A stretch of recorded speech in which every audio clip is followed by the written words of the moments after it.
Le grand direct de l'actu, Jean-Marc Mandy. La question se pose pour tous ceux qui partent au sport d'hiver. Faut-il souscrire une assurance couvrant les problèmes parfois rencontrés sur les pistes de ski? On vous propose même parfois de souscrire ces assurances en bas des pistes. Alors, dans quel cas faut-il en souscrire? À quel prix? Et à qui s'adresser? On fait le point avec Gabriel Vedren. Bonjour. Bonjour. Vous êtes journaliste web au service économie d'Europe 1. D'abord, moi j'ai toujours entendu dire que l'assurance de sa carte bancaire suffisait a priori. Info ou intox? Alors en fait, c'est vrai dans la plupart des cas, parce qu'il faut savoir qu'une carte bancaire, c'est aussi une assurance. Et en fait, cette assurance permet déjà de se faire, on va dire, rembourser les frais de secours sur la piste et les frais d'évacuation jusqu'au lieu d'hospitalisation.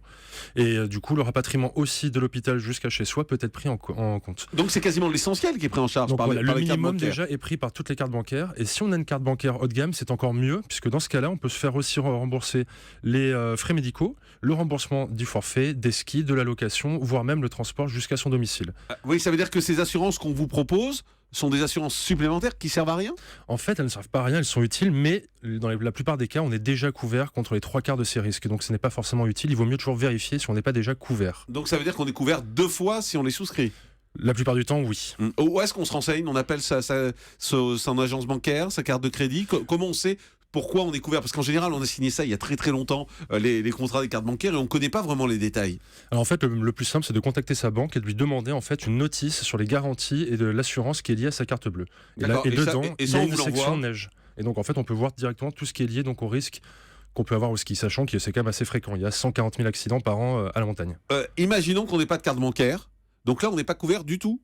Alors, non, pas vraiment, parce qu'en fait, l'assurance multirisque habitation, elle est obligatoire. Et en fait, donc, quand on a une assurance habitation, on a aussi, du coup, un minimum de couverture. On a notamment la couverture si on a un accident pour se faire hospitaliser. Et les frais de recherche pour aller nous chercher sur le lieu d'accident et nous ramener jusqu'à un hôpital sont aussi pris en compte, dans la plupart des cas.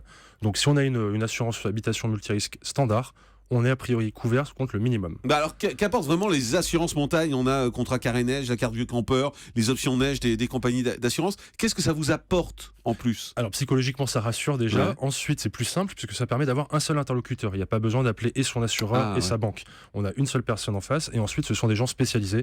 Donc au moins, on est sûr que tout va se passer vite et simple. Mais quasiment dans tous les cas, aujourd'hui, vous êtes quasiment certain d'être remboursé si vous arrive quelque chose sur une piste, c'est voilà, ça? La majeure partie des gens n'en ont pas vraiment besoin. Il y a une exception, peut-être, c'est le hors-piste. Alors le hors-piste, évidemment, on n'est pas couvert quand on fait du hors-piste, sauf si on est accompagné d'un moniteur ou alors donc d'un professionnel de la montagne, et si on dispose d'une carte haut de gamme, c'est-à-dire une Gold Mastercard par exemple. Ah oui, une carte haut de gamme vous couvre et toutes les autres cartes ne vous couvrent pas. Ça veut dire que là, tous les frais sont à votre charge. Exactement. Et ça peut très très vite grimper. Parce que par exemple, un hélicoptère, c'est jusqu'à 1500 € à l'évacuation. Et ça, il faut le payer. Et ça, il faut le payer à la fin, oui. Ah d'accord, c'est le skieur qui paye, c'est pas considéré comme un secours classique? Non, c'est la commune qui avance les frais et ensuite elle va demander à être remboursée par le skieur puisqu'il était en tort et qu'il n'avait aucune raison d'être en piste. Donc on résume, a priori vous êtes couvert si vous avez une carte bancaire, encore plus si c'est une carte bancaire haut de gamme, mais la plupart des cartes bancaires vous couvrent. Vous êtes également couvert par votre assurance habitation a priori, mais si vous prenez une assurance neige, c'est l'intérêt d'avoir un seul interlocuteur et d'avoir une couverture totale. En revanche, a priori sur leur piste, vous n'êtes jamais couvert, sauf sur, vous m'avez dit quelle carte? Sauf quand je vous ai une carte haut de gamme type Gold Mastercard. Gold Mastercard. Merci beaucoup Gabriel Vedren d'avoir été avec nous, journaliste web au service économie Europe 1. Dans un instant, le dernier mot de l'actu, reste avec nous, c'est Europe 1.